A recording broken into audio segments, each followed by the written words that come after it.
people have heard the terminology curb appeal. Curb appeal is the attractiveness of one's entrance or home from the curb and as viewed by the street. Here at the Botanical Gardens, we're looking at adding some curb appeal to our south entrance right off of Highway 51. And in order to do that, we need to consider a few factors first. The first being safety. We want to make sure that we are aware of any sight lines as traffic is coming in and out of our entrance. And in a home situation, you would want to take this into account as you pull in and out of your driveway. You don't want to plant anything that's too tall that will obstruct those views so that you can't enter and exit safely. The next thing that you want to think about is the scale of the garden. Here you can see that we have a 30-foot wide entrance. We also have 10-foot tall signs and 40-foot tall trees that we're working with. Now, in order to work with that scale, we need to not only consider the size of plant material that we're purchasing, but also the size of the garden bed that we'll be designing. You can see here we've got a bed that's about 25 feet wide, and it's flanking either side of our entrance. Now, we need to think about how we're going to transition that scale as we go from something low along the curb up to those 40-foot tall trees. So we will need to slowly transition our plant material and our size as we get towards those trees. You also want to think about this in your home situation. As you get away from the curb of the street and go towards your house, you're going to want to soften your house with larger plant material. We want to consider any focal points that we have. Here at the Botanic Gardens, we have our signs that we want to draw attention to so that people know where they are. In a home situation, this might be your front door, it might be a specimen tree that you have, or a water garden. Another factor you want to consider is maintenance. Here, this landscape is outside of our main garden, but it's a very important landscape because it'll be seen by so many people. We're going to look for some low maintenance, very reliable plants for this design. In a home situation, ideally you want to put high maintenance plants closer to your home and the lower maintenance plants further away from your home.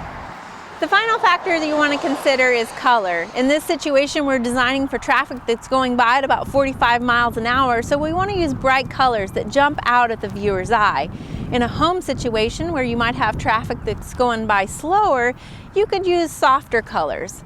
Another setting for softer colors would be the sidewalk as people are walking up to your front door. After evaluating our site and looking at the criteria of scale, transition, focal points, color, and the amount of maintenance, we're going to take this list of criteria and go find some plants that match.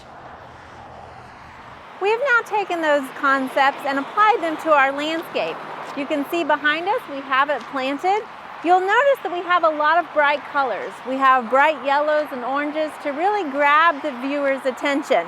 We've got some color guard yucca that are a nice addition, and these are drought tolerant plants, making our maintenance a little bit easier since we are further away from the main garden. You'll notice that we've added some hardscape boulders here, and this was to keep the traffic outside of the bed, but we didn't want to put boulders along the whole edge. So what we've done is kind of lace them together with some smaller but similar stones. Now we have some sedum here that's a nice ground cover, and this will grab the viewer's attention as they're driving in at the car level. But we wanted to transition and bring that viewer's eye up to the sign. So slowly and gradually, the scale of our plants have gotten larger. We've got some junipers, and then we've got some Russian sage that'll get about 4 feet tall. So this slowly brings the viewer's eye up to our main focal point, which is our sign, our entrance sign. We flanked this sign with 2 tailored junipers. Again, these are taller and will continue to get taller, bringing that scale up to the large height of the oaks behind us. Now you'll notice that we have a very symmetrical looking garden on both sides here, and that's to go along with our symmetry that we have by the oaks behind us. You'll also notice that we have a fair bit of mulch still in our landscape, and that's because we have planted these plants, many of them being perennials, on their mature spacing. We're going to be patient as gardeners and allow these plants to grow in. We've taken all of these elements to make a beautiful landscape and add great curb appeal to the Botanic Garden here at OSU.